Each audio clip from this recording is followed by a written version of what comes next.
What if I told you that I thought the only way to my happiness was my own funeral? Pretty sick, right? Now, warning, I'm going to get very graphic with you. It was October of 2019. God, I remember this day like it was yesterday.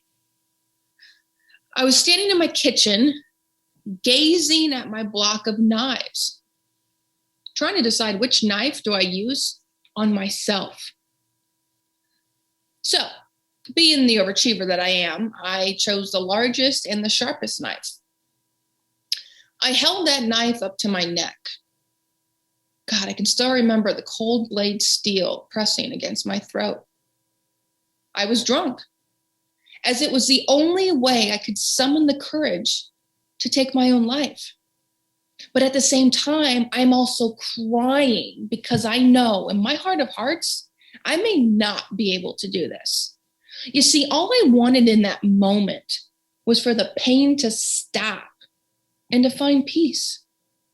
But the problem was, I thought the only way to find peace was to rest in peace. Spoiler alert, no, I did not end my life. Now, you so-called normal people might be thinking to yourselves, suicide? Man, that sure is a long-term solution to a short-term problem, am I right? Well, for someone who is suicidal, the only word that I hear in that sentence is solution. You see, when you're suicidal, you're living only and completely in the present moment, and you cannot convince yourself that things will ever get better. That's just the nature of the beast. Now, you're also probably thinking to yourself that suicide is a selfish act. Am I right? And you're probably thinking, did I ever stop and think about the people I would leave behind? Well, most people who are suicidal do think about the people they would leave behind. They believe the world will be better off without them in it. It's called burdensomeness. And lastly, maybe you're thinking to yourself that suicide is a selfish act. Okay, well, let me ask you one question. Are you seriously brave enough to contemplate slicing your own throat? I was. So how did suicide become my only solution? Why did I believe the world would be better off without me in it? How did I work up the courage? You heard that right, the courage to want to take my own life. Well, it's important to know that I had a pretty good childhood growing up. You know, I had two parents, no trauma or abuse to speak of. Things were really good until they weren't. At the age of 23 years old, I lost my best friend, my father, suddenly and unexpectedly to a heart attack. I buried 4 more family members following his loss. I suffered and still suffer from bipolar disorder, depression, and alcoholism. I got kicked out of college at one point. Oh, and not to mention, I was in an 8-year toxic relationship with a heroin addict. She couldn't quit heroin, and I couldn't quit her. Do I really need to say more? So fast forward a couple years down the road, as I was reflecting on my problems and in an effort to solve my problems, I was enjoying a Tootsie Roll Pop. I do that every once in a while. And it got me thinking, what if the key to personal problem solving is a lot like working our way through a Tootsie Roll Pop, right? Now hear me out. It's not until you get a taste of that sweetness do you then build up the courage to work your way to the Chewy center. Now, the Chewy center is the best part. I want you to look at the Chewy center as the solution to your problems. What are you struggling with right now? What are you going through that has a hard outer shell to it? Is it mental illness? Is it a relationship? Is it grief? Is it loss? Is it finishing college? Is it trying to find the right career path? Is it self-love? The list is endless. Now, in order to reach your Chewy center, there is a process you must follow. Now, you can't just skip the process, okay? It doesn't work that way. For example, you could bite down on this, but you don't want to because you might break a tooth, and the last thing you need is another problem not to mention a high dental bill. And you don't really want to rush the process because you might do more harm than good. Yeah, I mean, you could take a hammer to it, but let's face it, the solution to your problem at the Chewy Center is worth the wait. Now, let's face it, how many of you can actually take a few licks at the Tootsie Pop and just put it down? Am I right? Just like a problem, you can't just take a few whacks at it and quit. Both take determination and stick-to-itiveness. Both are worth the effort. And often, the solution to our problems at that Chewy Center is what's missing in our lives when we are hopeless, when we are suicidal, and when we are depressed. When we stumble and we fall, we can forget who we are, and we can lose a sense that we forget that there is still beauty at the center of our story. Now, the center, that is your saving grace, can also be a chewy nugget of hope. It can be that light that beams through the window when you're about to overdose on pills. It can be that phone call that you receive when you're about to pull the trigger. It can be that aroma of jasmine in the air that you smell when you're about to jump off the building.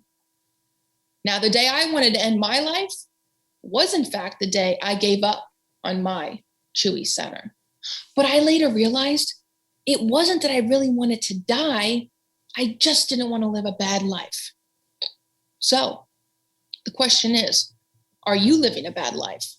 Do you love someone who is?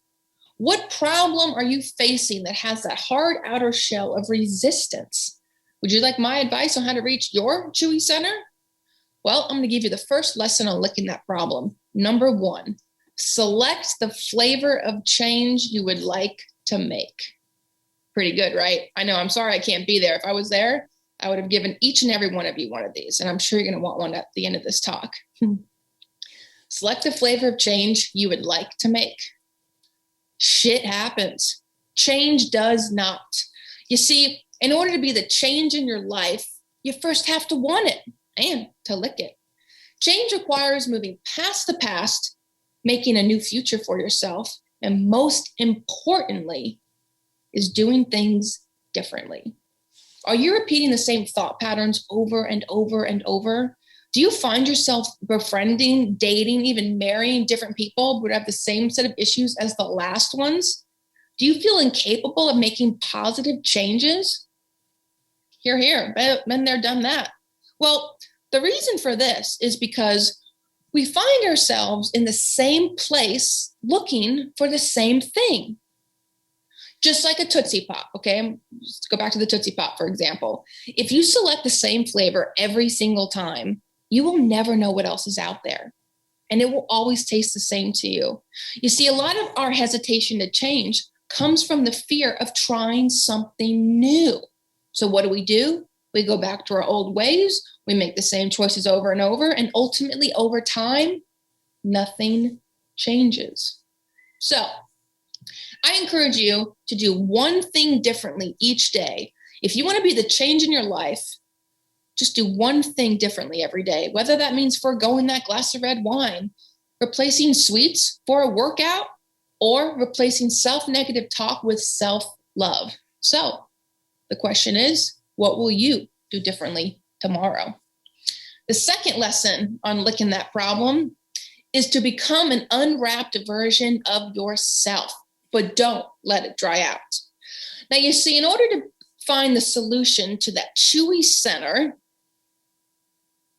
you must first accept the problem, then be honest about that problem. It's all about getting past this wrapper. You see, you can look at the wrapper as a protective covering, not allowing others to see what's inside of you. Are you protecting who you are? Can you get through the day without being wrapped? What does self-acceptance look like to you? Now, a lot of the reasons we choose to keep this wrapper on is because we don't want to face the music. We don't want to be judged by others, or we don't want to be a burden to others. This creates an identity that we struggle to maintain. People want to know that when they unwrap the problem, there will be a resolution, not an execution. So remember, when you keep your struggles wrapped, you are only hurting yourself. Help yourself by letting others help you. Now let's take this off. Okay. Become an unwrapped version of yourself. Third lesson is to lick your way through the hard outer shell of resistance to that change. Now, Tootsie Pops are actually known for their catchphrase, how many licks does it take to get to the Tootsie Roll center? Well, depends on who you ask. And the reason for this is because we all produce a different amount of saliva, and we all have our own style of licking a Tootsie Pop. Some people will simply suck on it and savor it. Others will aggressively lick it over and over. Now, although Tootsie Pops are all the same size, problems are not. But each problem, there are going to be problems out there that actually will take more licks than others. And sometimes you might not realize your potential until you exceed your own expectations and often the expectations of others. Fourth lesson is to expose the soft, chewy center at the heart of the change you want to make. Now, there comes a part in the process when you start to taste that chewy center. Now that's when you know you're getting close. Finding a way to dig through is the moment you find your chewy center. It's the moment you preserve the real you. It's the moment your inner core is saved. As you expose each underlying layer, you will eventually get to the best part, chewy relief, and hopefully healing. Now, the last lesson is to repeat steps 3 and 4 until you reach your chewy center. By this point, you already put in the legwork, or in this case, the lick work. You already know what to do. You already know what works and what doesn't work. Now, it's important that you're not repeating bad behaviors, bad patterns, bad choices.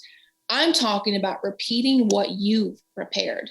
And lastly, the Tootsie Pop can also represent your circle of influence. Be careful with whom you share your Tootsie Pop with. There will be people in this world who will get a taste of your sweetness and they will want to take advantage of you.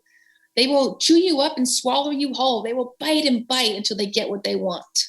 Don't let others be the reason you lose your flavor. Make sure you wrap yourself with the right people wrapped around you. Colorful, wonderful people who love you, who care about you, and are eager to help you lick the problem, but not the actual Tootsie Pop, because that's really gross. So the question is, how many licks does it take to get to the Tootsie Roll center?